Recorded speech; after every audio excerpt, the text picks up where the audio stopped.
Shalom, sahabat Eldov Mitra Lembaga Alkitab Indonesia yang saya kasihi dalam Tuhan Yesus Kristus. Mari kita bersatu dalam doa sebelum kita membaca Alkitab. Bapa Sorgawi, kami komunitas Eldov LAI bersatu hati pada saat ini untuk mendengarkan firman-Mu dan menaklukkan diri di bawah kuasa firman-Mu ini. Karena kami percaya firman-Mu adalah kebenaran, dan firman-Mu adalah kekuatan bagi kami dalam menjalani kehidupan sebagai kaum berusia 60 tahun ke atas. Di dalam nama Yesus Kristus, firman yang hidup, kami berdoa. Amin.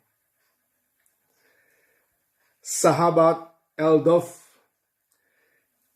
kita akan membaca Alkitab dari Injil Yohanes pasal ke-17 ayat 20 sampai dengan ayatnya yang ke-23. Saya akan bacakan untuk kita semua demikian.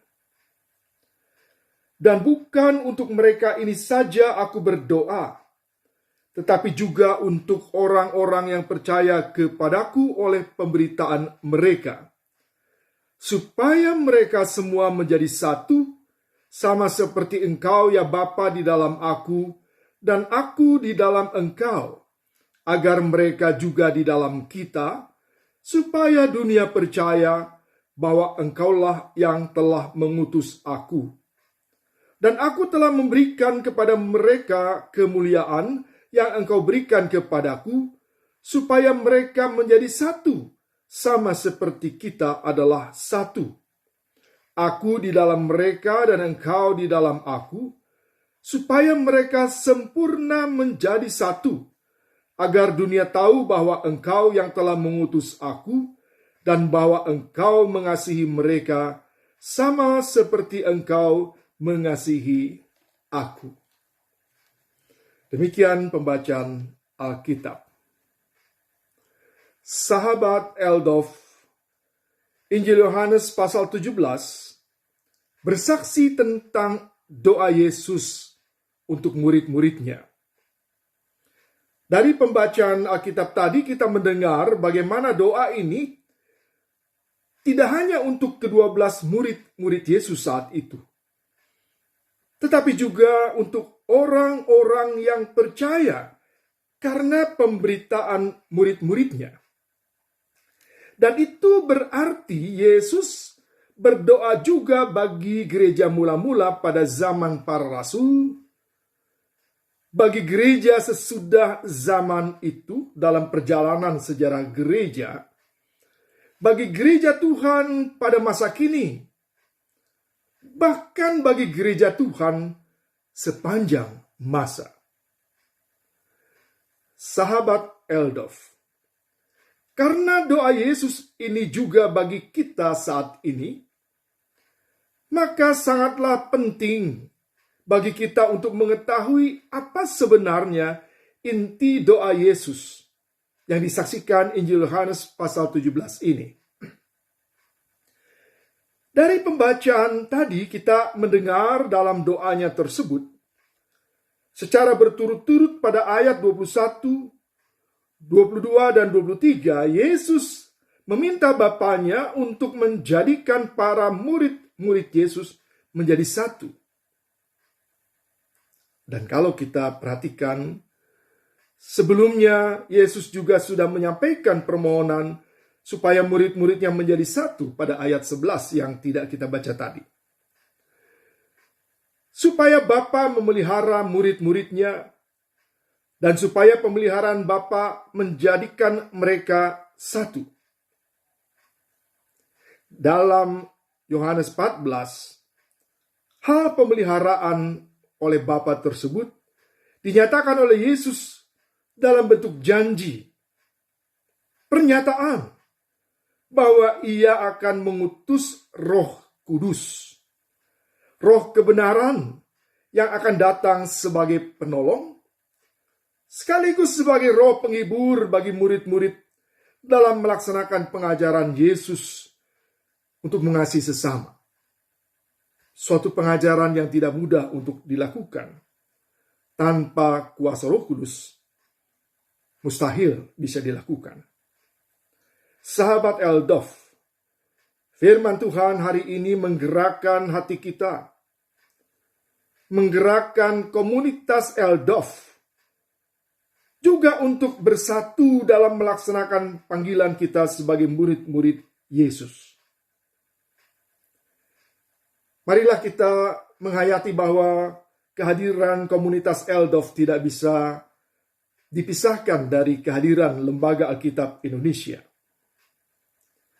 Lembaga Alkitab Indonesia sejak didirikan tanggal 9 Februari tahun 1954 telah mempersatukan murid-murid Yesus yang tersebar di seluruh pelosok negeri ini melalui berbagai program-programnya dalam mewujud nyatakan visi dan misi LAI.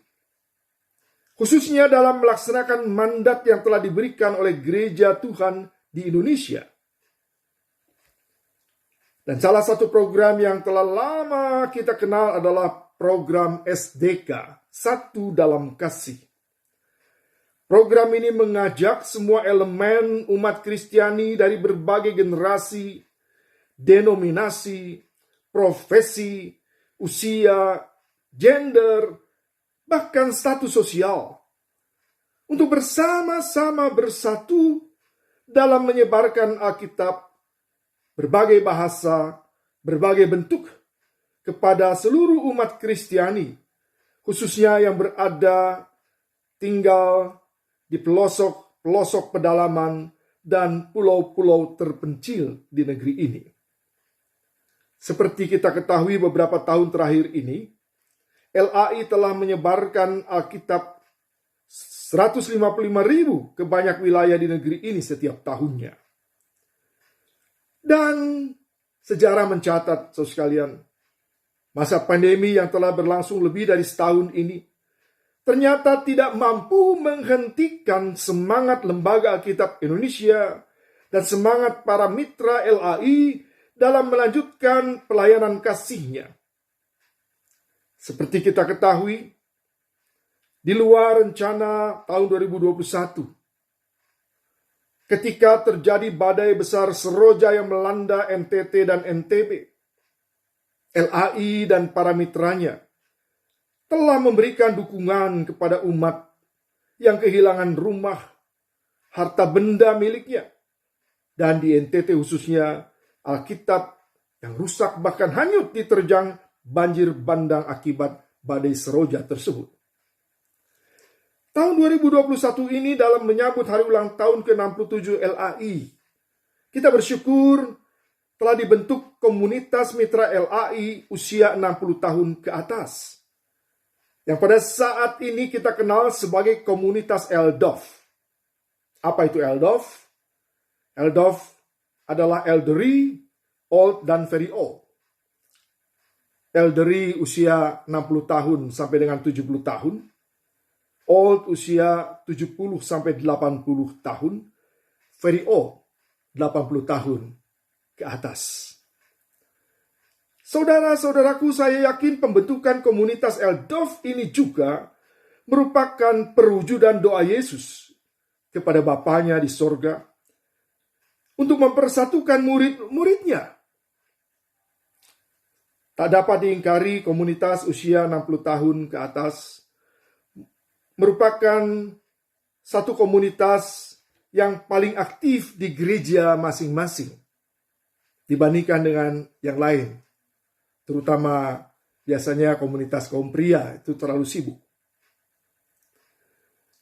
Di gereja masing-masing ada wadah pelayanan yang namanya beraneka ragam. Ada komisi lanjut usia, komisi usia emas, dan komisi lainnya.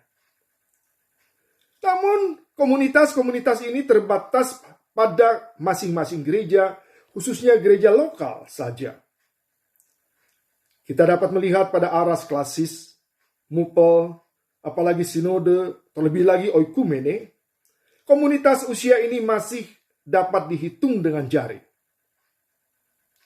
Dalam semangat sebagai mitra Lembaga Alkitab Indonesia. Komunitas yang disebut LDOF ini merupakan komunitas pertama sebagai mitra LAI yang terdiri dari berbagai latar belakang gereja, denominasi tentu saja, profesi, bahkan etnik. Maka kalau bukan oleh kuasa Roh Kudus, Roh penolong dan penghibur, mustahil Departemen Komunikasi dan Pengembangan Kemitraan LAI mampu mendukung dan melahirkan komunitas LDOF yang sudah mulai berjalan program-programnya. Sebagai bagian dari kepengurusan LDOF ini, saya mau bersaksi bahwa selama 40 tahun menjadi pendeta dan selalu aktif dalam kehidupan ekumenis, sekalian baru kali ini saya melihat semangat luar biasa dari personalia pengurus LDOF yang berkomitmen sangat tinggi dan kuat. Setiap hari Jumat mengadakan rapat bersama, terkecuali ada hal-hal khusus.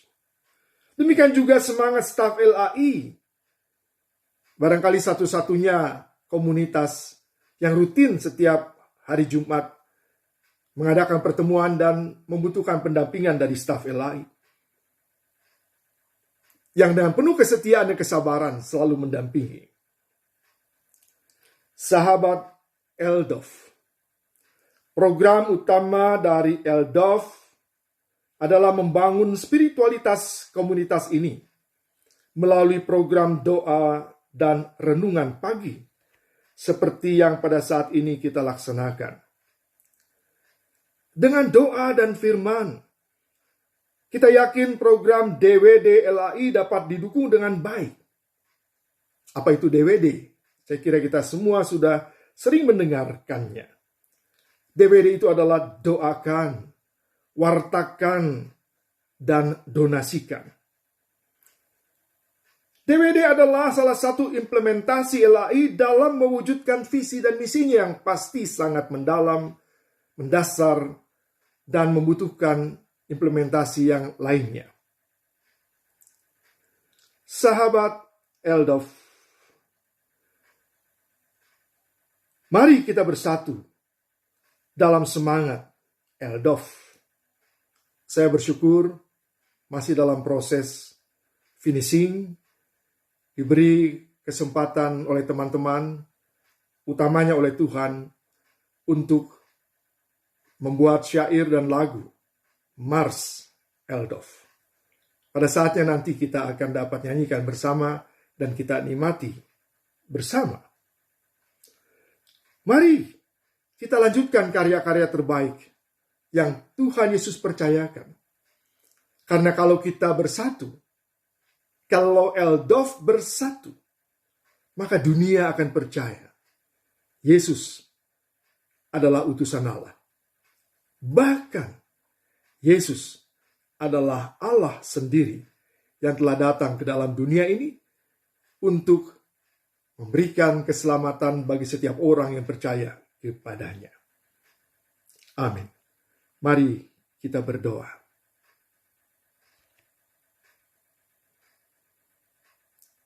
Bapa Sorgawi, berkatilah komunitas LDOF dalam kehidupan sehari-hari. Berkatilah keluarga-keluarga kami, jemaat dan gereja kami. Berkatilah Lembaga Alkitab Indonesia dengan program-programnya. Berkatilah PGI dan KWI beserta seluruh persekutuan gereja yang ada di negeri kami ini dalam mewujudkan 3 panggilan gereja, bersekutu, melayani, dan bersaksi di tengah situasi pandemi COVID-19. Berkatilah para buruh dan pengusaha di negeri kami setelah peringatan Hari Buruh tanggal 1 Mei. Berkatilah para pendidik dan pelajar dalam melaksanakan proses belajar mengajar, baik on-site maupun online. Kiranya semangat Hari Pendidikan Nasional 2 Mei kemarin memberikan semangat baru dalam mereka melaksanakan pendidikan dan pembelajaran dengan baik. Berkatilah umat-Mu yang menderita karena terpapar COVID, baik yang berada di negeri kami, bahkan umat-Mu yang berada di negeri lain, khususnya di India. Berkatilah pemerintah kami dalam melaksanakan program-program nasional. Secara khusus kami berdoa bagi para pengabdi, bagi masyarakat, bagi TNI dan Polri, bagi orang-orang yang Engkau panggil di bidang pelayanan kesehatan, dan di bidang-bidang kehidupan lainnya. Tolonglah kami, ya Bapa, agar kami dimampukan secara bersama-sama membangun ekonomi yang sempat terpapar dampak pandemi COVID-19. Inilah doa kami di dalam nama Putra-Mu Yesus Kristus Tuhan kami, yang kabar baiknya harus terus kami beritakan ke segala penjuru negeri. Terpujilah nama-Mu. Haleluya. Amin. Terima kasih, saudara-saudara sekalian. Salam dan sampai jumpa dalam kesempatan yang berikut. Tuhan Yesus memberkati.